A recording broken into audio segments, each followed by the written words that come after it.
Hello and welcome to my channel. I have someone recently beat a Plagutale Requiem and have decided to platinum the game. Unfortunately, when I started, I didn't have it set up so that when I get a trophy, that it would save a clip with the trophy popping up. So, I will only be showing the ones that I got after I set it up, and will have it on for future games, just in case I decide to platinum the game, so that I have all the clips for the video.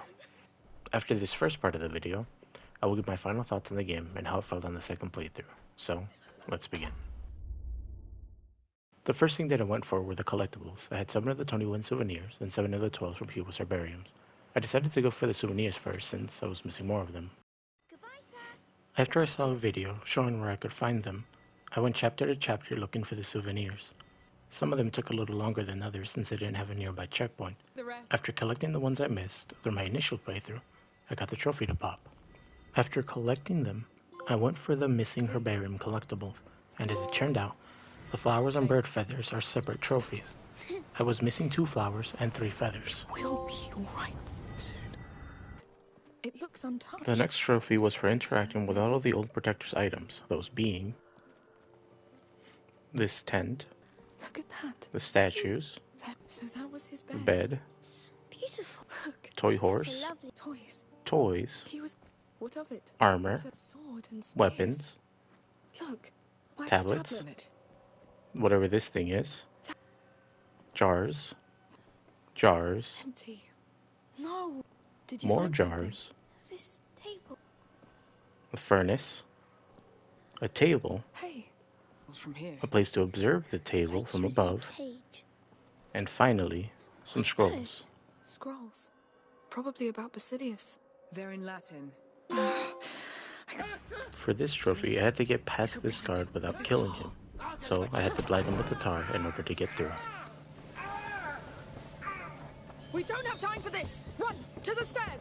Come on, the boat is... For this one, I needed to find the 10 hidden chests, and this was also the last trophy that I got before I started New Game Plus for the remaining trophies, which were hitting all the pine cones, extinguishing the 40th flame, What's that powder? maxed out aggression, maxed out my gear, Make things a bit easier. maxed out my alchemy, Make things a bit easier. maxed out my Make things a bit sling, easier. maxed out my instruments, There's a boat over there. maxed out prudence, and finally, maxed out opportunist to get the platinum trophy. Since I was this far into the game when I got the platinum trophy, I decided to finish it. Everything was going well until I reached this part. I couldn't get past this segment for almost an hour. Since New Game Plus has its own difficulty, one of the things it did was remove the detection meter. So I couldn't tell where I was being spotted from, which led to a lot of deaths like these. Like, throughout this entire one, some of them were deaths like that one. They were like accidents where I killed myself, for the one before that to where like he just threw it through the crate. There are times where I'm looking around, I don't see anything. Like, I was too focused in, like, not until now that I'm seeing this. There's like little lines you can see of who's spotting you. But I'm so used to seeing the line pop up even this far into the game that I wasn't paying enough attention. And then you can see here, there are people just like in the shadows, people that I clearly can't see even if I was staring at them, just killing me out of nowhere, taking me out, like nothing. But thankfully, after an hour or so, I was able to beat this level and eventually finish the game.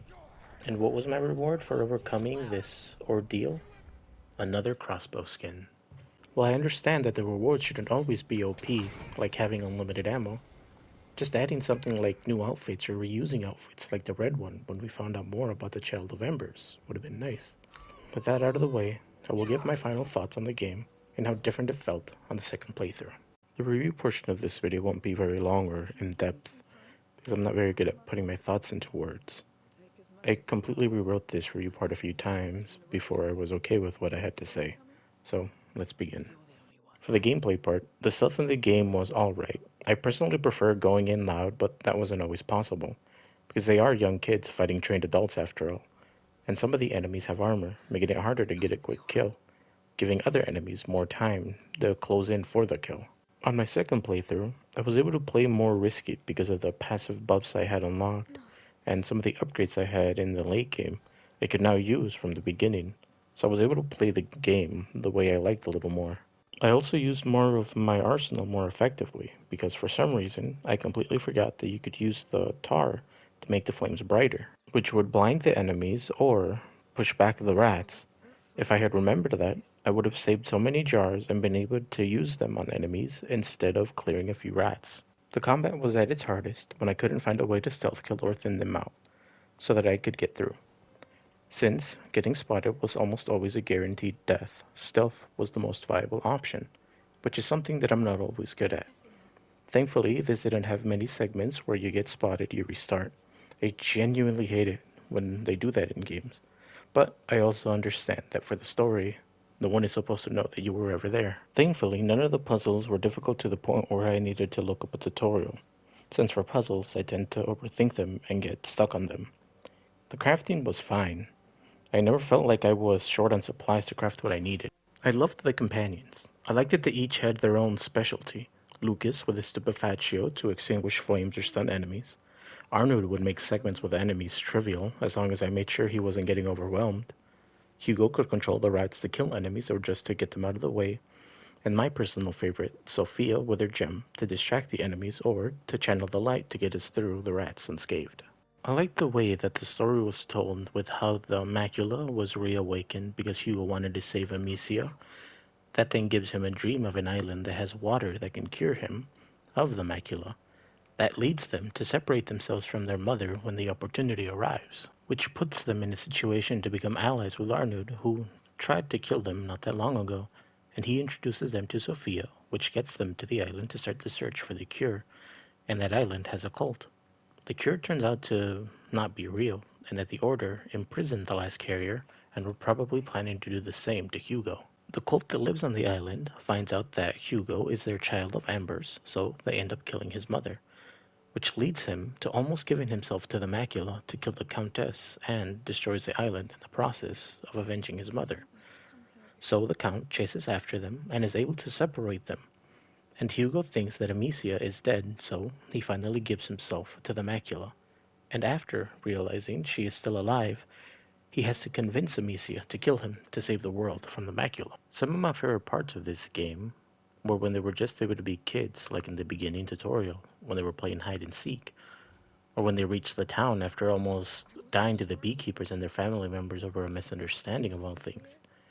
Not the people trying to avenge their dead relatives, but the ones that thought that they were the thieves and killers. Also, when they reached Lacuna, they had a nice brief moment of peace to enjoy the festivities and not have to worry about surviving just for Arnold to almost ruin it for them. I just wanted them to find the healing waters, and after seeing that there wasn't a cure, I was hopeful that they would make it to the home on the mountains so they wouldn't have to worry about the macula. Just seeing how close they were to being able to live the lives that they deserved, just for the Count to rip it away from them. It was a massive disappointment to see them have to endure all of this hardship just for the easy solution to become the only choice to end all of the suffering that was happening. I know that Hugo being alive was the case for this suffering, but he was just a child, cursed with the macula. He never wanted any of this to happen.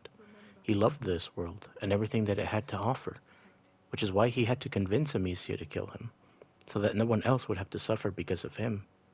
I just wanted them to have a normal life without all of this bullshit that they were forced into because of some ancient curse. If you were put in their situation, would you be able to kill your little brother, who had no choice in what was happening to him? All he wanted to do was enjoy his life, but because of some ancient curse he couldn't, because of the fear that the macula would re-emerge and cause another plague. I don't remember what I gave this at the end of my initial playthrough, but after my second one, I will say that it's a solid 9 out of 10. I hope that they continue the series because at the end they tease what seems like it would take place in a more modern time. And it would be nice to see what knowledge Amicia was able to pass on in order to help the next pair of the Carrier and Protector. Thank you for watching the video. If you enjoyed it, leave a like, subscribe, and a comment about your thoughts on the video or game.